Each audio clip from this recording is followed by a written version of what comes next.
الحمد لله نحمده ونستعينه ونستغفره ونؤمن به ونتوكل عليه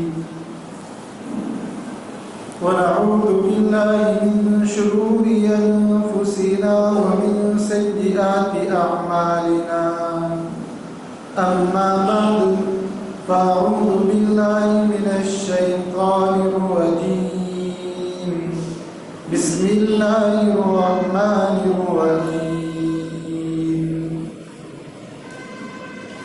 قل إن كنتم تحبون الله فاتبعوني يحببكم الله ويغفر لكم ذنوبكم والله غفور رحيم.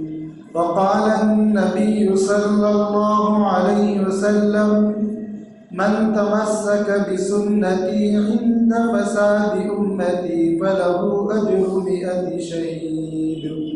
صدق الله العظيم وصدق رسوله النبي الكريم.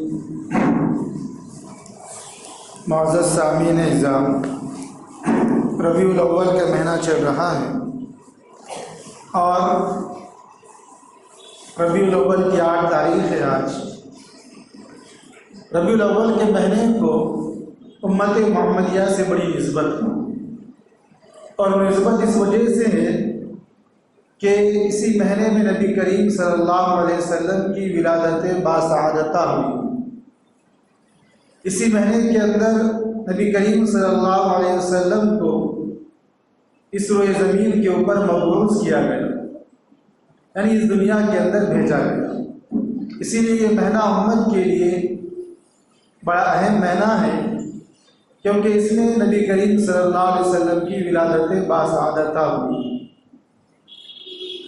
2 چیزیں آج آپ حضرات کے سامنے عرض کی جائیں گی کہ اللہ رب العزت نے نبی کریم صلی اللہ علیہ وسلم کو اس روئے زمین پر بھیجا تو ہم امتیوں کے لیے اتباع سنت کی کیا اہمیت ہے، یعنی رسول پاک صلی اللہ علیہ وسلم کی اتباع کرنے پر اللہ نے کیا انعام رکھا ہے اور کتنی اہم ضرورت ہے.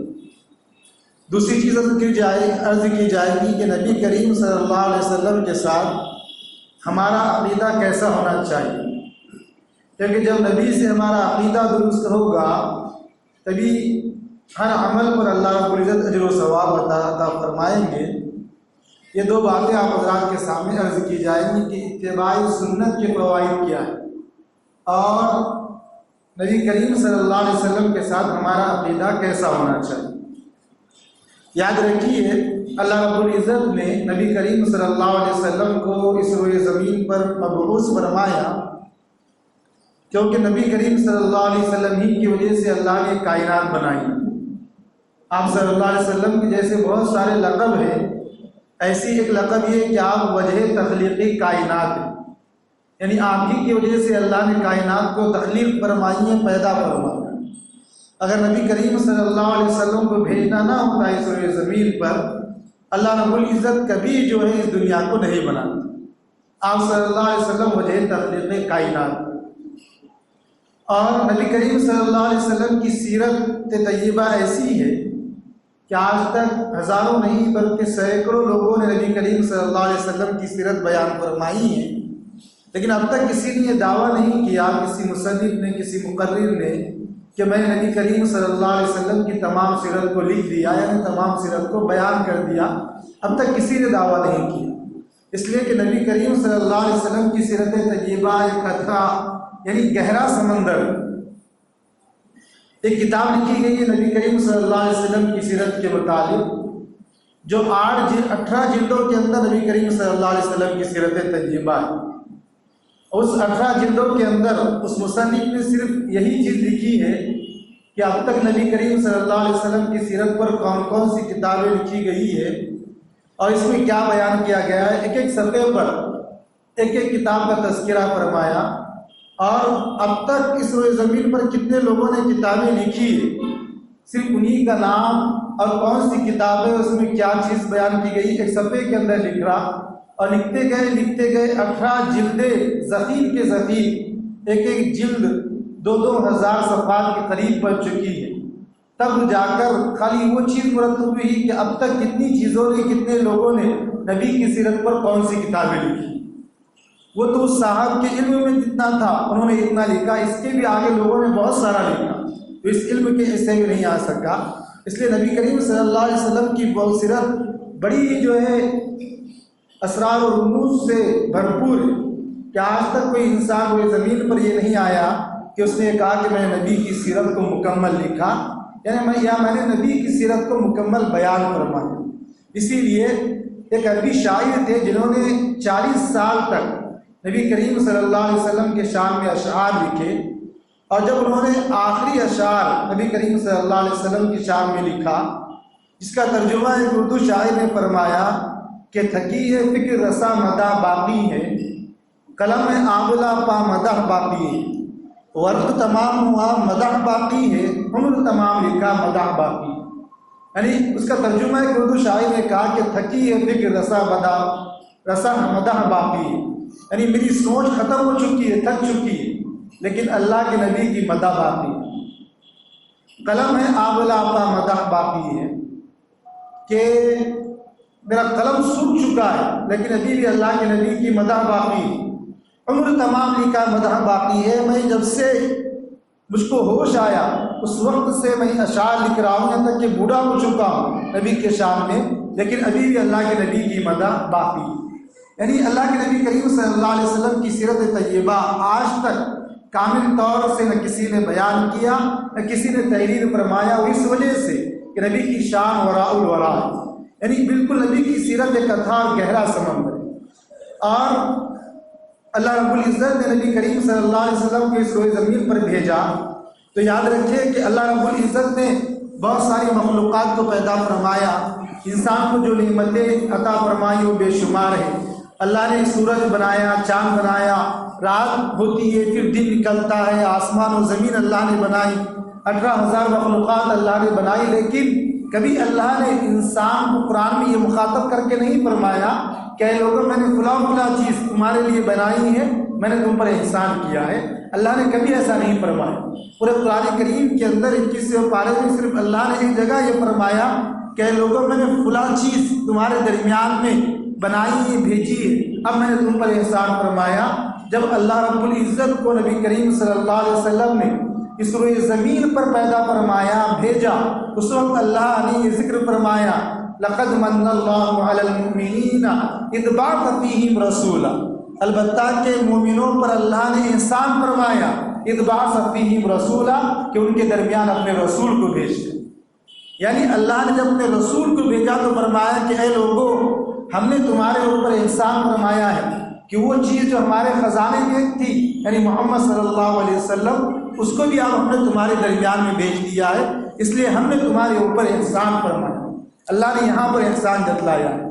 اب اتنے طریقے سے اللہ رب العزت نے نبی کو بھیجا، اس روئے زمین کے اوپر اللہ نے نبی کو کیوں بھیجا، کیا مقصد تھا اللہ کے بھیجنے کا، اس کا ذکر اللہ رب العزت نے پہلے پارے کے 15ویں رکوع کے آخر کی آیت میں ذکر فرمایا کہ ربنا وبعث فیہم رسولا منہم یتلو علیہم آیاتک ویعلمہم الکتاب والحکمت ویزکیہم انک انت العزیز الحکیم۔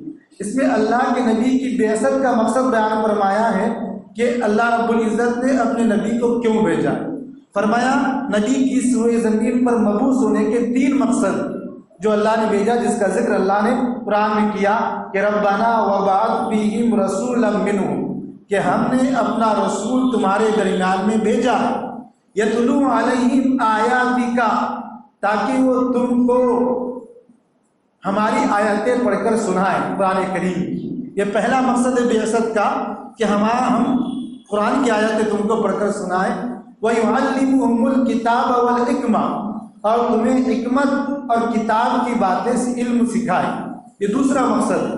وَيُعَلِّمُهُمُ الْكِتَابَ وَالْحِکْمَةَ وَيُزَکِّیہم، اور تمہارا تزکیہ کرے، تمہیں گناہوں سے پاک و صاف کرے، اگر شرک اور کفر میں مبتلا ہے تو ایمان کی دولت تمہارے اندر نصیب کرے، اگر تم فاسق و فاجر ہو تو گناہوں سے چھڑا کر نیکی کے کام پر تمہیں آمادہ کرے، تمہارا تزکیہ کرے۔ تزکیہ کا مطلب ہوتا ہے پاک و صاف کرنے کے، یعنی تمہیں جو ہے پاک و صاف کرے، تمہارے نفس کو صاف کرے، وَيُزَكِّيهِمْ، تمہارا تزکیہ کرے۔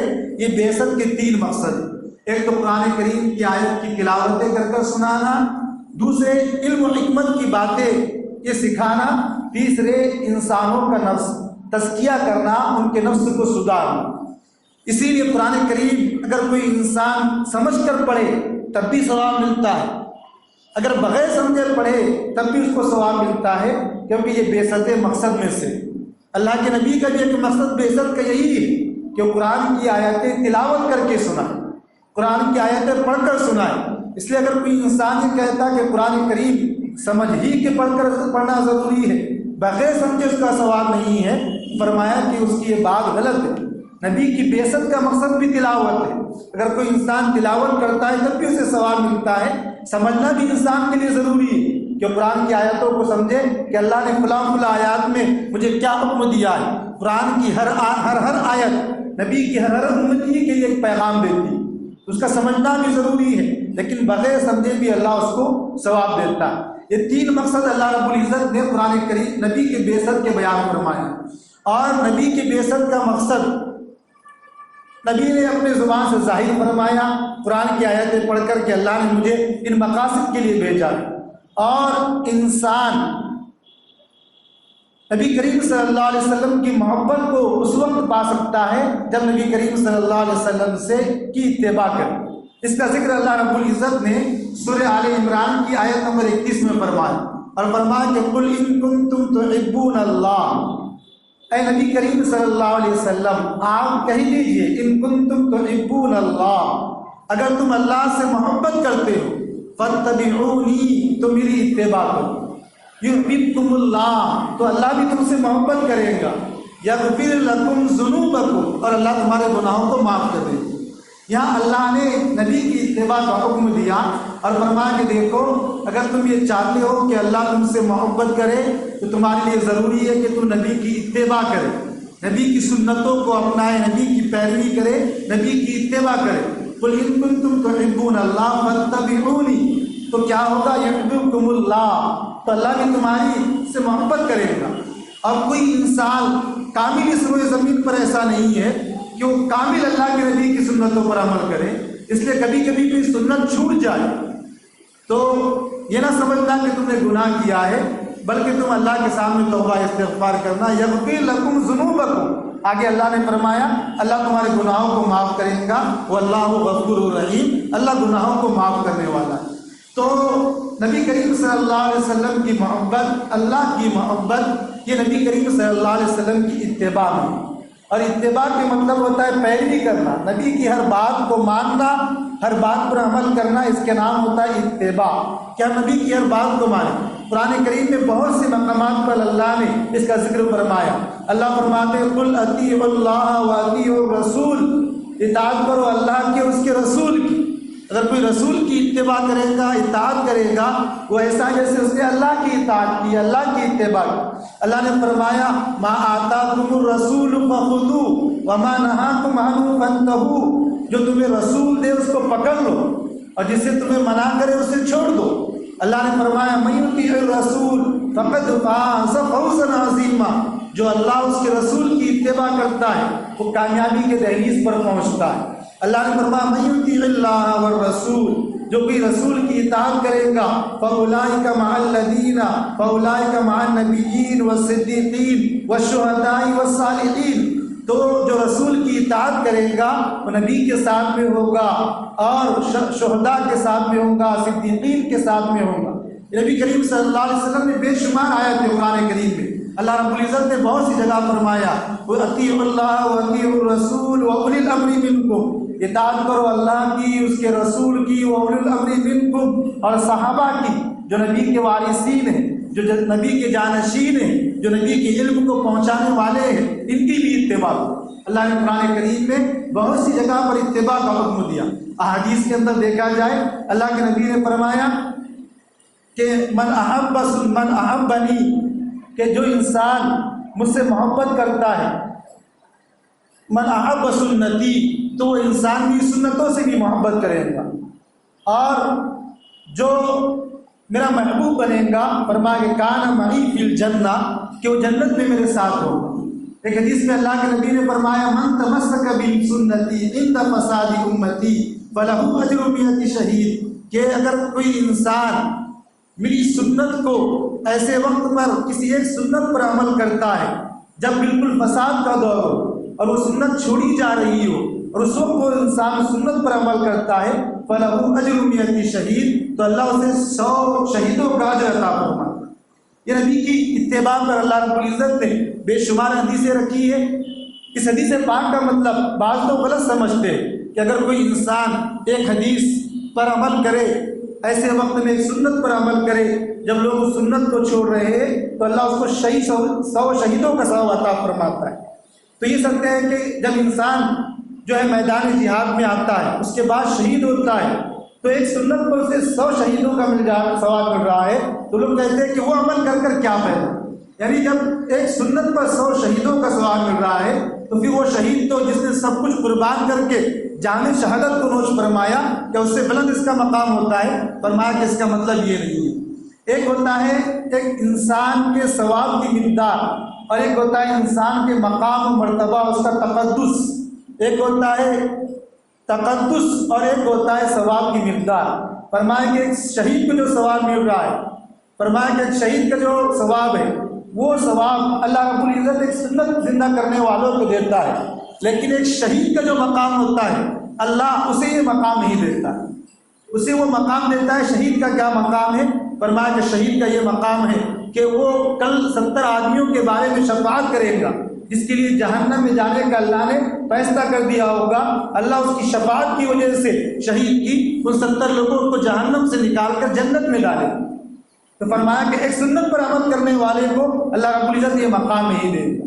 حدیث پاک کا مطلب یہ ہوتا ہے کہ اللہ اس کو ثواب دیں گے، جیسے ایک شہید کا جو ثواب ہے وہ ثواب اس کو مل جائے گا، لیکن جو مقام ہے شہید کا، وہ ایک سنت زندہ کرنے پر شہید کا مقام نہیں ملے۔ شہید کا مقام ہے، فرمایا کہ کل شہید جب جنت کے اندر داخل ہوگا، اگر راستے میں نبی بھی کھڑا رہے گا تو اللہ حکم دے گا کہ نبی بھی بالکل بازو سرک جائے۔ فرمایا کہ اللہ کے نبی کے علاوہ جو نبی آئیں گے تو ان کو یہ حکم دے گا، تو اس کا مقام اس سے نہیں بڑھے گا، لیکن اس وقت اللہ اس کے مقام کو اتنا رتبہ دے گا۔ شہید کا یہ مقام اللہ رب العزت رکھے گا۔ اسی لیے احادیث کے اندر آیا ہے کہ جب سب مر جائیں گے اور سب کے لیے فیصلے ہو جائیں گے، اس روئے زمین پر آنے کی کوئی تمنا نہیں کرے گا، صرف ایک انسان، اور وہ شہید ہوگا۔ کہ شہید یہ تمنا کرے گا کہ اللہ مجھے ثم احیا ثم اقتل، کہ میں زندہ کیا جاؤں، پھر مجھے لوگ شہادت فرمائے، پھر میں زندہ ہوں، پھر مجھے شہادت فرمائے۔ صرف شہید یہ تمنا کرے گا۔ شہید کا مقام الگ ہوتا ہے۔ تو یہ حدیث کا جو مطلب ہے کہ انسان فساد کے وقت میں اللہ کے نبی کی کسی ایک سنت کو چھوڑ رہا ہے، 100 شہیدوں کا جو ثواب ملتا ہے، فرمایا کہ وہ ثواب کے اعتبار سے، لیکن مقام ایک شہید کا اپنا ہوتا ہے۔ البتہ اللہ کے نبی کریم صلی اللہ علیہ وسلم کی بے شمار حدیثیں، اللہ کے نبی کریم صلی اللہ علیہ وسلم کی اتباع میں اللہ رب العزت نے وہ تاثیر بھی رکھی ہے، اس کی برکتیں بھی رکھی ہے۔ فرمایا کہ نبی کی سنتوں پر عمل جو کرتا ہے، اللہ رب العزت 4 طریقے سے اس کو نوازتا ہے۔ 4 طریقے اللہ رب العزت اسی دنیا میں اس کے اوپر انعام فرماتا ہے۔ اللہ کے نبی نے فرمایا کہ من حفظ سنتی، کہ جو انسان میری سنت کی حفاظت کرتا ہے، اکرمہ اللہ تعالی باربع خصال، جو 4 طرح سے میں اس کا اکرام کرتا ہوں۔ اللہ فرماتے ہیں کہ 4 طرح سے میں اس کو نوازتا ہوں۔ فرماتے ہیں کہ المحبۃ فی قلوب البررہ، کہ نیک لوگوں کے دل میں اللہ اس کی محبت کو پیدا کر دیتا ہے۔ یعنی جو اتباع کرتا ہے، سنتوں پر عمل کرتا ہے، اللہ 4 طریقے سے دنیا میں اس کو نوازتا ہے۔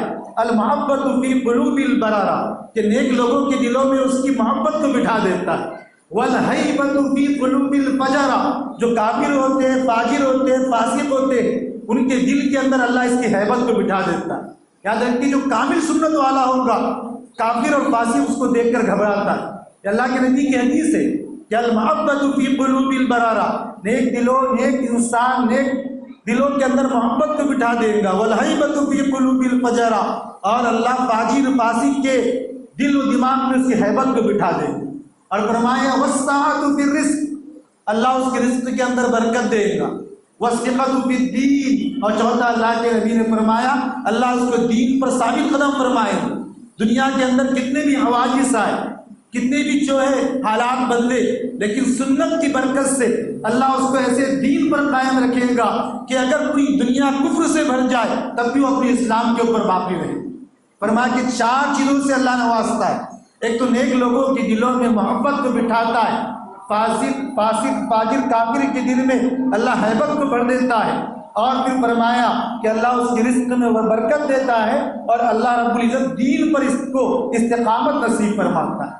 اور پھر فرمایا کہ اللہ رب العزت نے، آپ دیکھیں کہ صحابہ نے بھی نبی کریم صلی اللہ علیہ وسلم کی ایسی اتباع کی ہے، اور صحابہ کے بعد تابعین میں بھی اور بعد کی علماء کی رائے میں بھی نبی کی کریم صلی اللہ علیہ وسلم کے ہر ایک فرمان کو بجا لایا ہے۔ ایک مرتبہ حضرت عبداللہ بن عمر راستے سے گزر رہے تھے، ایک مقام پر پہنچے، عبداللہ بن عمر رضی اللہ تعالیٰ عنہ نے قافلے کو رکایا، اور رکانے کے بعد عبداللہ بن مبارک جو ہے ایک کونے میں گئے، وہاں بیٹھے، اور بیٹھنے کے بعد جیسے کہ انسان طہارت کو بیٹھتا ہے اپنا تہبند نہیں کھولا، ایسے ہی بیٹھ گئے، اور تھوڑی دیر کے بعد واپس آئے۔ ایک صحابی ساتھ میں تھے، فرمایا کہ تم نے قافلے کو روک دیا اور تم جو ہے ضرورت سے بھی فارغ نہیں ہوئے اور وہاں ایسے ہی بیٹھ کر آگے، تم نے ایسا کیوں کیا؟ فرمایا کہ میں نے نبی کریم صلی اللہ علیہ وسلم کے ساتھ اسی طرح سفر کیا تھا۔ نبی کریم صلی اللہ علیہ وسلم اس جگہ پر اترے تھے، اور اس مقام پر پہنچ کر اللہ کے نبی کریم صلی اللہ علیہ وسلم نے طہارت دی تھی، تو میں نے نبی کریم صلی اللہ علیہ وسلم کی اتباع میں کہا۔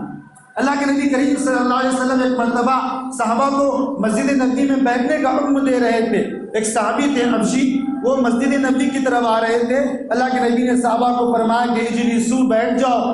اس صحابی کی کان میں آواز گئی جو بھی راستے میں آ رہے تھے، جیسی نبی کی آواز سنی وہیں بیٹھ گئے، یعنی نبی کی اتباع میں اتنا تھی۔ یہ تو صحابہ تھے، آپ دیکھیے اللہ رب العزت نے تابعین کے اندر اور تبع تابعین میں خاص طور سے علماء دیوبند کو اتباع نبوت اور عشق رسول ایسا عطا فرمایا تھا کہ عبداللہ بن مبارک رحمۃ اللہ علیہ اور بہت سے عربی داں نے فرمایا کہ اگر علماء دیوبند کو دیکھا جائے کہ ان کو نبی سے کیسا عشق تھا، ان کے اندر نبی کی اتباع کیسی تھی، تو فرمایا کہ صرف اور ان میں اور صحابہ میں مقابلہ کیا جائے تو صرف فرق اتنا پڑتا ہے کہ صحابہ نے نبی کریم صلی اللہ علیہ وسلم کو دیکھا تھا اور انہوں نے نبی کریم صلی اللہ علیہ وسلم کو نہیں دیکھا۔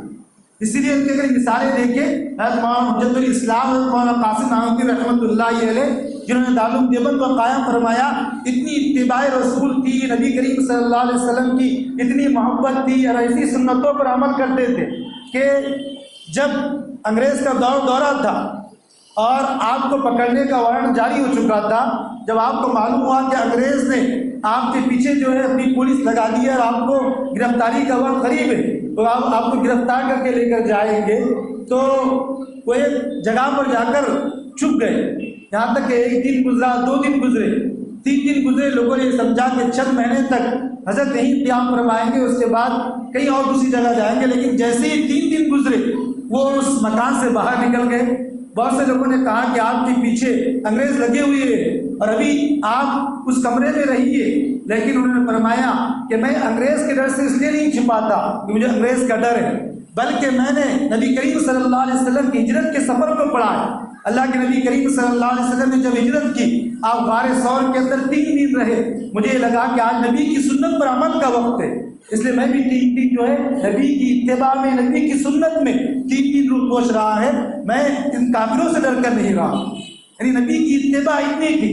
اور جب مقام حج کے لیے پہنچتے تھے، سفر حج کرتے تھے، تو مدینہ منورہ آنے سے پہلے اپنی جوتیوں کو اٹھا لیتے تھے، اور اس وقت جو بالکل پتھریلی زمین تھی ویسے ہی چلتے تھے، خون پیروں سے جاتا تھا۔ کوئی لوگ کہتے تھے کہ آپ چپل پہن لے، تو یہ کہتے تھے کہ بہت پہلے اللہ کے نبی کریم صلی اللہ علیہ وسلم یہاں سے گزرے ہیں کہ ایسا نہ ہو کہ میرے جوتوں اور چپل والا پیر نبی نے جہاں قدم رکھے تو وہاں پڑ جائے۔ اس لیے مدینہ ابھی کئی کلومیٹر رہتا تھا، وہ اپنے پیروں سے اپنی جوتیوں کو نکال لیا کرتے تھے۔ فرمایا کہ اتباع رسول ہے، اور اتباع رسول کی برکتیں کیا ہے؟ بہت بے شمار برکتیں ہیں۔ اللہ رب العزت نے قرآن کریم میں حضرت موسیٰ کو حکم دیا کہ اذهب الى فرعون انه طغى، کہ آپ فرعون کے پاس جائیے، فرعون بڑا سرکش ہو چکا ہے۔ حضرت موسیٰ علیہ السلام وہاں گئے، تو موسیٰ علیہ السلام کے مقابلے میں فرعون نے کہا کہ ہم مقابلہ کریں گے کہ ہمارے جادوگر آپ کے سامنے آئیں گے، اگر آپ جیت جاتے ہیں تو ہم اسلام کو قبول کر لیں گے۔ اس وقت موسیٰ علیہ السلام نے ہاں بھر لی، اور فرعون نے کہا کہ میں خود آپ کا مقابلہ دیکھوں گا۔ اور جب فرعون مقابلہ دیکھتا تھا تو دونوں طرح کے لباس ایک طرح کے ہوتے تھے اور دونوں ایک طرح کا لباس پہنتے تھے۔ تو فرعون کے ایلچی نے کہا کہ جو لباس جادوگروں نے پہنا ہے اے موسیٰ وہ لباس تم بھی پہنو۔ موسیٰ علیہ السلام نے کہا کہ میں اللہ کے اتباع کرتا ہوں، میں اللہ کے کہنے کو مانتا ہوں، میں اس لباس کو نہیں پہنوں گا۔ بہت سمجھایا حضرت موسیٰ نے لباس نہیں پہنا کہ جس لباس میں میں ہوں، جس جبے میں میں ہوں وہی لباس میرا رہے۔ تو نہ چاہ کر ان لوگوں نے جادوگروں کو حضرت موسیٰ علیہ السلام سے لباس پہنا دیا۔ اس کے بعد مقابلہ شروع ہوا۔ آپ میں سے حضرت موسیٰ کا واقعہ سنتے رہتے ہیں، اور اس کے بعد جب جادوگر ہار گئے تو ان لوگوں نے جادوگروں نے کلمہ پڑھا حضرت موسیٰ علیہ السلام کے ہاتھ، اور انہوں نے ایمان کو قبول کیا۔ قبول کرنے کے بعد فرعون نے کہا کہ تم اپنے ایمان سے باز آ جاؤ اور یہودیت کو اختیار کر لو، میں بھی تمہیں حکم دے رہا ہوں، مجھے خدا مان لو اور ربکم الاعلیٰ کہہ لو۔ حالانکہ ابھی تک وہ فرعون کو خدا مانتے تھے، انہوں نے کہا کہ ہم نہیں مانیں گے۔ تو انہوں نے کہا کہ اگر نہیں مانیں گے تو میں تمہارے ایک جانب کا ہاتھ اور دوسری جانب کا پیر کاٹ دوں گا، اس سے پہلے کہ تم مجھے خدا مان لو۔ لیکن ان لوگوں نے نہیں مانا۔ تو موسیٰ کو بڑا تعجب ہوا، اللہ نے مجھے فرعون کی ہدایت کے لیے بھیجا۔ قرآن کریم میں اللہ نے فرمایا اذهب الى فرعون انه طغى، کہ فرعون کی طرف جاؤ، وہ بڑا سرکش ہو چکا ہے۔ اس میں مسمہ بھیجا تھا، نام لے کر بھیجا تھا، لیکن اللہ نے ہدایت کسی اور کو دے دی اور کئی لوگ اسلام قبول کر گئے۔ بڑے حضرت موسیٰ کو تعجب ہوا جب کوئی دور پر پہنچے، اللہ سے ہم کلامی کی تو اللہ سے فرمایا کہ اللہ آپ نے مجھے نام لے کر فرعون کی طرف بھیجا تھا، لیکن اس سے پہلے آپ نے جادوگروں کو ہدایت دے دی اور آپ نے فرعون کو ہدایت نہیں دی۔ تو اللہ رب العزت نے فرمایا کہ اے موسیٰ، جب مجھے ہدایت دینے کا وقت ہوا تو میں نے دیکھا کہ جو شخص میرے نبی کے لباس میں ہے انہیں پہلے ہدایت دینا چاہیے، اس کے برخلاف جو نبی کے لباس میں نہیں ہے۔ انہوں نے صرف تمہارا لباس پہنا تھا، اس لباس کی وجہ سے میں نے انہیں ہدایت دی۔ اور فرعون نے حضرت موسیٰ کا انکار کیا تھا، اللہ نے ہدایت نہیں دی۔ تو فرمایا کہ اگر کوئی انسان نبی کے لباس کی اتباع کرتا ہے تو اللہ اس کے اوپر ہدایت دے دیتا ہے۔ ہم تو نبی کی امتی ہیں، اگر نبی کی اتباع کریں گے تو اللہ رب العزت ہمیں ہدایت بھی دے گا، استقامت بھی دے گا۔ تو اس لیے اتباع سنت کے بڑے فوائد ہوتے ہیں۔ اسی کو آیت میں اللہ نے جو آیت آپ حضرات کے سامنے پڑھی گئی تھی، اللہ نے وہی ذکر فرمایا قل ان کنتم تحبون اللہ فاتبعونی یحببکم اللہ، کہ اگر تم یہ چاہتے ہو کہ اللہ تم سے محبت کرے، فاتبعونی، تو تم نبی کی اتباع کرو، یحببکم اللہ، تو اللہ تم سے محبت کرے گا۔ اور فاتبعونی، تبعن مان اتباع کرنے کے معنی کیا ہوتے ہیں؟ تبعن کے معنی ہوتے ہیں کہ ایسا جانور جو بالکل چھوٹا ہو اور اپنی ماں کے پیچھے جیسے چلتا ہو تو اس طرح چلنے کے معنی اتباع ہوتے ہیں۔ یہ تو نبی کریم صلی اللہ علیہ وسلم کی اتباع کے معنی۔ اور نبی کریم صلی اللہ علیہ وسلم کے تعلق سے ہمارا عقیدہ کیا ہونا چاہیے؟ سب سے پہلا عقیدہ ایک امت ایک باحثیت مسلمان کی نبی سے اس کا یہ عقیدہ ہونا چاہیے کہ نبی کریم صلی اللہ علیہ وسلم کے جو جو فرمان مجھ تک پہنچے ہیں، یہ فرمان میں اللہ رب العزت نے کیا فرمایا ہے یہی انسان سنے اور اس کے اوپر عمل کرے، اس کو اتباع کہتے ہیں۔ نبی نے یہ فرمان کیوں فرمایا ہے؟ فرمایا اگر انسان یہ ڈھونڈتا ہے تو فرمایا کہ گمراہی کی طرف جاتا ہے کہ اللہ نے یہ حکم کیوں دیا، نبی نے یہ حکم کیوں فرمایا؟ فرمایا کہ یہ اس کے رسول پر ایمان کی ناقص علامت۔ فاتبعونی کا مطلب ہوتا ہے کہ تبعون ایسا جانور جو بالکل ابھی پیدا ہوا ہو اور کچھ دن کا ہوا ہو، جو اپنی جان اس کی ماں جاتی ہے وہ وہیں جاتا ہے، ماں کو یہ نہیں پوچھتا ہے کہ کہاں جا رہی ہے، بس اس کے پیچھے جاتا ہے۔ فرمایا کہ یہی ایک امتی کی مثال ہونا چاہیے کہ رسول کا حکم مجھ کو کیا پہنچا ہے بس یہ میں عمل کر لوں۔ کیوں اللہ نے یہ حکم دیا، رسول کا حکم یہ کیوں آیا، وہ اپنی عقل کو نہ دوڑائے بلکہ رسول کا حکم پہنچا ہے، فرمایا اسی طرح وہ عمل کر لے۔ یہی جو اتباع کا مطلب ہوتا ہے، یہ نبی کی سب سے پہلا عقیدہ۔ اگر کوئی انسان کیوں کہ اس میں آتا ہے، اللہ رب العزت اس کے گمراہی کے دروازے کو کھول دیتا ہے، اور یہ نبی کا حکم آیا ہے یہ سوچ کے انسان عمل کرتے ہیں، اللہ اس کو ہدایت پر دیتا ہے۔ دوسری چیز، نبی سے جو عقیدہ انسان کا مضبوط ہونا چاہیے اتباع کے ساتھ، جہاں نبی کی اتباع قبول ہوتی ہے، جہاں وہ اللہ کے رسول کو رسول مانے، نبی کو نبی مانے، اس کے لیے ضرور ہوتا ہے کہ وہ خاتم النبیین مانے، کہ ما کان محمد ابا احد من رجالکم ولکن رسول اللہ وخاتم النبیین وکان اللہ بکل شیء علیم، کہ اللہ کے نبی کریم رسول اللہ علیہ وسلم جو ہے مردوں میں سے کسی کے باپ نہیں، ما کان محمد ابا احد من رجالکم ولکن رسول اللہ، بلکہ وہ اللہ کے رسول ہے، وخاتم النبیین، اور آخری نبی ہے۔ اب آپ کے بعد کوئی نبی نہیں آنا والا ہے، اللہ رب العزت نے نبوت کے اوپر مہر لگا دی، آپ آخری نبی ہے، بلندی کی چوٹی پر پہنچے ہوئے۔ انسان کا یہ عقیدہ بھی ضروری ہے کہ وہ نبی کی اتباع کرے اور اس کے ساتھ اللہ کے نبی کو خاتم النبیین مانے، اور اس کے بعد جب نبی کو مانے تو اس طور پر مانے کہ وہ اللہ کے بعد نبی کے مرتبے کو رکھے، وہ اللہ رب العزت کے ساتھ نبی کے مرتبے کو نہ ملائے، کیونکہ اللہ رب العزت نے جہاں جہاں نبی کا تذکرہ فرمایا ساتھ میں اللہ نے اپنا تذکرہ فرمایا۔ آپ کلمہ طیبہ کو لے لیے، اللہ نے فرمایا کہ لا الہ الا اللہ محمد الرسول اللہ، کہ اللہ نے اپنا ذکر فرمایا، اس کے بعد نبی کا ذکر فرمایا۔ آپ اذان کو لے لیجئے، اللہ نے پہلے اپنی بڑائی دلوائی، اشہد اللہ کے ذریعے اپنی گواہی دلوائی، اشہد ان محمد رسول اللہ کے ذریعے نبی کی شہادت کو دلوائی۔